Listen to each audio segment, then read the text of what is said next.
Good afternoon. In this session, we will discuss about the methods in Java. In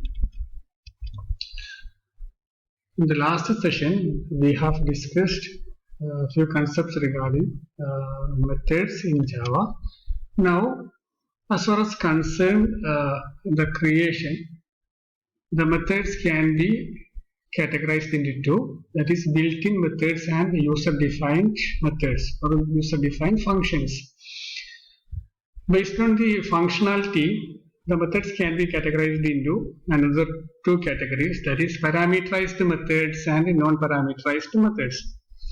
Based on the calling mechanism, the methods can be divided into two, call by value and call by reference. We will discuss what are they. So built-in functions are the functions defined during the time of creation of Java program itself. So it already have some predefined meaning. We cannot change the content or the meaning of that function that already built. That is why that is called built-in function. User-defined functions are the functions created by the programmer itself. So based on meeting his requirement, the programmer is writing the body of the method. That is, he has the complete right to edit the code and customize the functionality.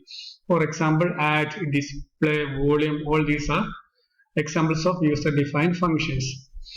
Now, based on the functionality, the methods can be categorized into parameterized functions. That means functions that contain some parameter is called parameterized method, and a function without any parameter or arguments are called non-parameterized methods. Based on the calling mechanism, call by value and call by reference. What is call by value is a local copy of the arguments are passed from the main program to subprogram. So the subprogram receives only the copy of actual arguments. So whatever the changes that happen at the subprogram will not reflect in the main program. Call by reference is in difference with call by value in the sense the address of the variable is passing to subprogram. Because of that, any change that made at the subprogram will definitely reflect the main program. Any change that happened in the subprogram will reflect at the main program because the address is transferring from one method, from one main program to subprogram. So we focus on parameterized methods. So let's explain with the help of a program what is a parameterized method. See, this is a program. In this program, I am creating a class box. The box has three properties, height, width, and depth. I have declared three properties here. Here you can see a function. These are all the data members, and here this is a member function or a function or a method. See, this is an example of non-parameterized function because the function does not contain any parameter within the brackets. So this is an empty function, that is what is called non-parameterized functions. The body of the function is the volume is width into height into depth. That is the functionality body of the function. You can see another function here, setDim. setDim is a function that contains three parameters, three arguments within the bracket. That is why this is called parameterized method. So this is non-parameterized, this is the parameterized method. The parameterized method, these parameters are used to receive some values that is sent from the main function. This is a sub-function.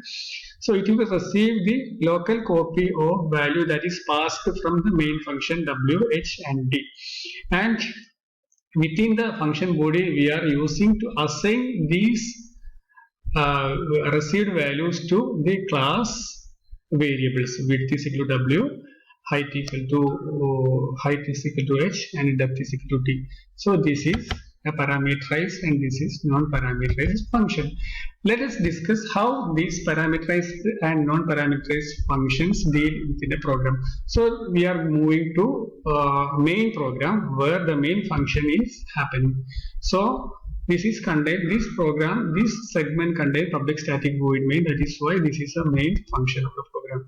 So I am creating box, my box1 is equal to new box. What is the meaning of these sentences? We are creating an object whose name is my box of type box. So whatever we are declared within the box class is copied to mybox1. That means the mybox1 has now height, width, depth and two functions, set dim and set dim is set dimension and volume. Again box, same code we are repeating, mybox2 is equal to new box. Again we are creating another object of same class box. So we have two objects of class box, each object having all the attributes defined in the above class, height, width, depth and volume and set dim. Now what is happening here? mybox1 dot set dim. This is a function with parameter arguments. We have three arguments. The number of arguments should exactly match with the number of receiving end also. So here we are passing three variables. Here it is receiving three values. So mybox1, the first object dot set dim. This is the method. This is the way how we are calling a function. This is object. This is function. Object dot. The dot operator is used to access the functions. Object dot function. What is the function? Set dim.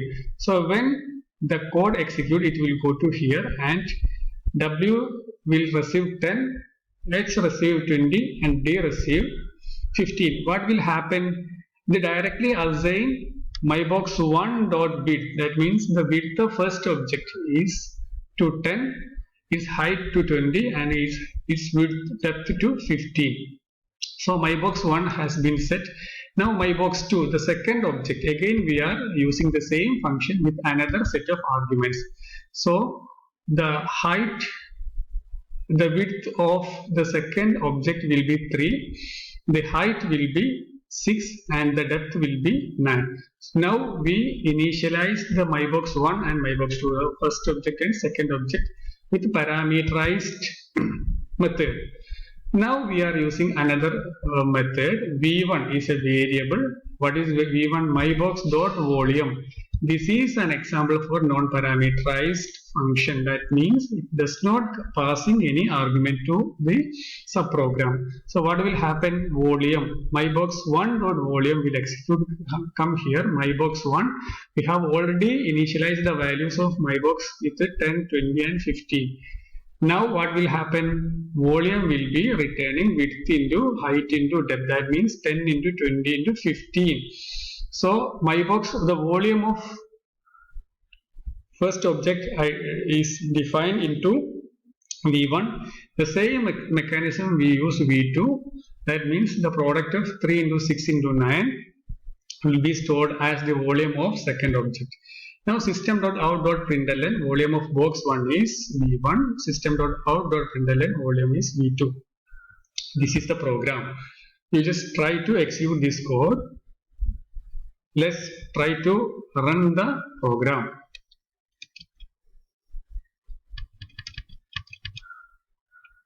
The program name is Java box demo.file. We are compiling. If the compilation is successful, it will successful compilation, no error. We are running the program. So you can see volume of box 1 is 3000. Volume of box 2 is 162. That means this is the product of 1 into 20 into 15. This for first object. That is another. Second one is second object. So that is the parameterized methods. Now we are going to discuss about constructor. What is constructor? Constructor is also a function. What is the speciality? With some specialities. It has three important specialties. the function name has the same name as the class name. Second functionality, it automatically executes when the object is created. Third specialty is it is used to initialize the value of class members. So here again we are moving to demonstration of constructor. The same program, class box, it has three properties: height, width, depth. Now you can see there is a function. Function is defined by the bracket. You can identify the function. The speciality of this function is the function name is exactly same as the class name. So this can be considered as a constructor.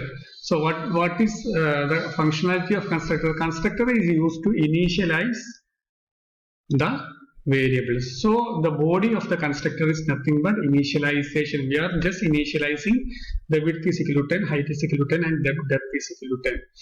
Now you can see there is another user defined function, volume, as we discussed earlier, which will produce the product of height, width, and depth. Now we are moving to the main segment, box demo.6, public static void main. Box my box 1 is equal to new box. What is the meaning of this statement? The most important statement in this program is this one. My box is an object. My box is an object is equal to new box. So when the object is created, the constructor will be automatically executed. We need not write any explicit code to execute this program. This code, this segment will automatically execute when this statement is created. So my box 1, it will be the height, width, depth will be initialized with the values 10, 10, 10. So we need not write any initialization values. Now you can see volume. Vol is equal to my box 1 dot volume. So what is the volume? Width into height into depth. Width, height, depth has already been initialized by this constructor, and you just use volume is equal to volume. So you can use this constructor. So constructor is a special member function which has the same name as the class name, which automatically execute when the object is created, and the constructor is used to initialize the class variables. Now we are discussing about parameterized constructor. So constructors are two types: parameterized constructor and non-parameterized constructor. So you can see here the class box, a box that constructor contains some parameters, 3 parameters. These kinds of parameters constructors are called parameterized constructor. So let's discuss parameterized constructor here. The same class box, height, width, depth. Now this is the same class name as function, that is constructor. The constructor contains 3 parameters: height, depth, width, depth.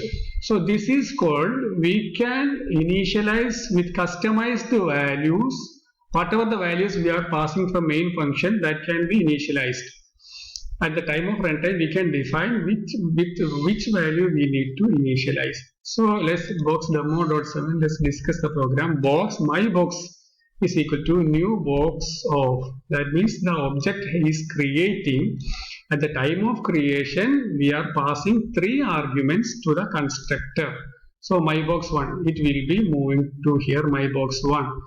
10, 20, 15 will be received here, and this value will be assigned with the class variables. Again, my box 2, we are creating another variable, my box 2, with another set of variables 3, 6, 9. So again, the same code, the constructor will be initialized with different set of variables to the second object. So my box 1 is having 10, 20, 15, and my box 2 having 3, 6, 9.